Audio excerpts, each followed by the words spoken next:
Okay guys, so I am back, and for today's video we're going to be talking about a lot of speculation that's happening out there, specifically some of the elements regarding what has happened in Marvel over the last couple of years, which means that this video will serve as also a history lesson for those that might be new to what's happening, but also a refresher course to some of you that have heard us talk about these elements before. So it could be a few minutes before we get to the actual core of the story, so I hope you guys stick around and see what I'm talking about here. Now, before Spider-Man was ever announced for the MCU, I actually did a video similar to this in which I talked about it for about 20 minutes or so, believe it or not, and I broke down on why I think Spider-Man is going to the MCU, why it needs to happen, why Sony needed to do it, and how quick I thought they would announce it. Fortunately, they were about 6 months ahead of when I thought they were going to announce it, but hey, I was still on point. Okay, so to lay down the foundation, we need to go all the way back to the 90s, to a time where Marvel, unlike today, was literally the laughing stock of the industry. Everybody looked at them and laughed. They couldn't get a single movie off the ground. Nobody wanted their characters. Even a character like Spider-Man was in permanent limbo, bouncing from studio to studio because he was damaged goods. DC Comics, on the other hand, had two successful Batman films from Tim Burton, and they were releasing Batman Forever, which got pretty good money. Unfortunately, the critical acclaim went down, and then Batman and Robin happened, and everything kind of fell apart. The comic book industry, when it came to movies, was damaged. Now, at the same time, Marvel already sold one character off, who was Blade, and that character found huge success at the time as an R-rated movie based on a vampire starring an African-American actor. This was literally unheard of, and Blade managed to make them somehow still stay afloat for a little bit of time, so they saw that the best way to be able to kind of just stay alive for at least another couple years was to sell off characters. Sony got Ghost Rider, they got Spider-Man, and they were in talks to get some other characters. Universal ended up picking up Iron Man, and Fox was the big one. They took Daredevil, the Fantastic Four, and the X-Men. And over the next couple of years, we would see a resurgence and a huge boom in comic book movies. Essentially, what happened was Spider-Man and X-Men restarted the studios being interested in investing in superhero movies. And then after that came the next wave of movies, which included Batman Begins and the Fantastic Four. Now, the Fantastic Four are an interesting one here. For the time they came out in, those movies were seen as a huge success. Unfortunately, that was from a money standpoint and not looking at it from a critical standpoint, where at that time, they're absolute disasters. But this is also the early time of the internet, where not a lot of things are known.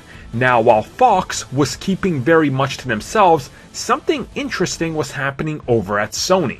A brand new person to Marvel named Kevin Feige entered the picture, and he started looking at things in a very different light. He started to make some connections, being friends with people over at Fox and being friends over with Marvel and Sony, and being named executive producer on some of these, started to have an idea of a shared universe and some crossovers. Originally, Hugh Jackman was going to appear in Spider-Man 2. Unfortunately, Fox quickly said, oh, Hugh Jackman can't be there, and they made up this lame excuse about him not having a costume, which they actually kind of went back to and actually put the Punisher in the movie. It's not Tom Jane, it is actually his stunt double from the Punisher movies, who actually does make a brief cameo. And at this time, Kevin Feige was still working with some other studios to try to get Doctor Strange off the ground. He had the idea that Sony would mention Doctor Strange as somewhere down the street as a guy that already exists, just in case he wanted this little, inkle of a shared universe put in there, just in case that thing happened, so they could pay off in the future. A little bit more talking happened, but Fantastic Four and the X-Men were not workable in there anywhere. Fox did not want to do this, and this mainly came because of bad blood between studios on both sides and some of the people who were there in the holdovers when things were kind of going down for Marvel. Now, as 2005 was ending, Marvel themselves found themselves in a crazy deal. Their characters like Captain America and Iron Man and Thor were all reverting back from these studios that weren't able to make a movie. One such studio was Sony, who actually had Thor in development with Sam Raimi. It didn't go anywhere. At one time, Marvel was so desperate right before they found this deal to fund Marvel Studios that Captain America was almost sold to Warner Brothers. Suddenly, Sony got this deal where they were going to keep making movies, and that's fine. Fox is going to keep making their own movies, nothing connected, and Marvel gets $500 million to produce a bunch of movies leading up to Avengers, which at the time, everybody starts laughing at them going, that's never gonna happen, that's the ultimate pie-in-the-sky dream, you can't do that, you guys don't even own the Hulk. He's at Universal. How are you going to make a movie without any of your big names? No one's going to want to see Captain America. Thor? What the hell is that? Iron Man? Iron Man can't even sell a single comic, okay? He's getting canceled constantly and he's barely keeping afloat. No one's going to want to see this. So here comes 2008 and Iron Man releases, and it's more profitable than all the other comic book movies that just came out. And it's actually beating the likes of Batman Begins and Superman Returns, which were set to kick off brand new franchises, and it's actually a more profitable movie than the likes of The Dark Knight. Suddenly, you have directors like Zack Snyder, who are making fun of Captain America, start to eat their words considering Captain America has huge buzz. By the time we're getting into 2012, the Avengers is already the biggest brand in the world, shattering records. And at this time, we look back at what's happening with the other studios, and we see that those characters that keep getting, the same old, that nothing is changing, are in trouble. Now, Spider-Man found himself in a very weird predicament. We had Sony, and their character, the star power, Sony's big character, Spider-Man, was now a damaged brand. But at this time, Sony found themselves in trouble. From 2000 to 2006, they were one of the biggest entertainment companies out there when it came to laptops, TVs, movie studios, everything. Suddenly, they realized that they messed up with the PlayStation 3, and that was killing the company. Suddenly, their overpriced gadgets were not working as the entry of Apple into the market really took everything by storm. Sony products were now seen as less because of their cocky arrogance. Spider-Man was now a damaged brand, and unfortunately Sony, to try to salvage some of what they had with the studio going downhill, sold the TV character rights and the merchandise rights to Spider-Man off back to Marvel. Now Marvel saw this as an opportunity because Spider-Man outsells every superhero 9-1. So every 10 superhero action figures that are sold, 9 are Spider-Man. 1 is a combination of every DC character and every Marvel character combined. So that's pretty insane. Spider-Man is the biggest global brand in the world, right up there with Star Wars. It's that huge. So they sat back and looked at it, and they won in that regard. And then Disney also entered the picture and bought Star Wars and Marvel within a couple years of each other. So now they had a huge financial push. And then we get over to what's happening with Fox. After the huge success of all of these other studios working, doing their own thing, Fox was still spinning on the same mindset of what they were doing in the early 2000s. Black leather suits, try to ignore the comic book heritage, do this, do that, and a lot of people started to resent this. Fantastic Four was getting rushed into production with a brand new reboot that nobody wanted. And by the time that movie came out, the Fantastic Four brand was so damaged that nobody wanted to touch it. Now enter the year 2016. Now this isn't that far removed. We're only talking about a year and a half from when I'm making this video. And Marvel is literally now kings of Hollywood. They're the most, number one studio out there. Sony is struggling to stay afloat. Their only big brand is PlayStation. Their movie division is literally dead. They're actually hemorrhaging money so bad they had to give up the rights to James Bond. But now we look over at the seismic shift that happened in Hollywood. The day that Marvel reached a deal with Sony to benefit both studios. Now, this isn't the first time Marvel has done this. Paramount held rights to characters like Thor being distributed. Universal still holds a character like Namor and the Hulk.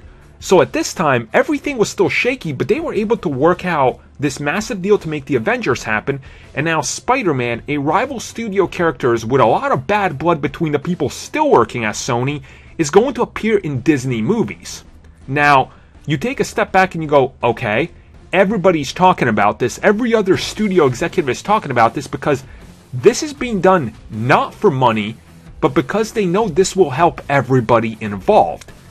To this day, listen to what I just told you. These studios hate each other, they hate working with each other because it's all about the money-hungry suits. But everything changes with Sony, which brings us to Fox. So Fox wants to come out here and they want to push Fantastic Four out. They're just going to kind of forget they exist. Marvel is doing the same thing in the comics. It's like, these guys don't exist. But we're going to focus on X-Men. We're going to triple down on X-Men. X-Men New Mutants is in development. Rumored. Remember, this is still 2016. Deadpool is coming. There's going to be X-Force down the road. X-Men movies. But we're going to announce X-Men TV series.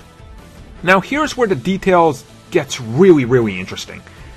Marvel owns the TV rights for the X-Men. They cannot go out there and make X-Men TV series, but it has to go through them if it's actually going to be put out. This is the same people in charge of all the Marvel cartoons and the Marvel Netflix, ABC, and everything. This is the same people that have to agree to work together and work on these series. And suddenly we see that it goes very, very quiet in the landscape. Nothing is mentioned. And then suddenly Legion is announced. And then we're going to have another live-action X-Men TV series. Now, at the same exact time, something else very interesting happened that lines up perfectly with what we're hearing. That brings us all the way back to the Fantastic Four. James Gunn was writing the script to Guardians of the Galaxy Volume 2. And he explicitly put a character in there who's very important to this story, and that's Ego, the Living Planet. Now, Ego is a character that's owned by Fox. Now, there's more to Fox owning this character than meets the eye, which could be a whole nother 20-minute video within itself. Essentially, a majority of the characters, now I'm just gonna kind of tell you guys quickly, there's a lot of characters out there in Marvel Cosmic, and a good chunk of those, like 80%, if not more, are all tied to the Fantastic Four. Annihilus, Kang the Conqueror, Ego the Living Planet are all properties that are tied into the Fantastic Four movie rights. But Marvel Studios and James Gunn would sit down with Fox and discuss a deal that would allow Negasonic Teenage Warhead to be in Deadpool while they got Ego the Living Planet, and a few more things were exchanged. Now, all of this goes hand in hand if you look up the articles when the news came, when these confirmations came, when he started working on the script and everything, lines up perfectly with the X-Men TV rights. Now, this is where the next piece of the puzzle needs to be placed. We're talking about Guardians of the Galaxy Volume 2, which officially confirms the long-running theory that Stan Lee is one of the Watchers. Now, the Watchers are a creature, let's call them creatures, because I don't want to call them humans because they're not humans, but they're creatures that can literally view every single multiverse in the entire existence of everything Marvel.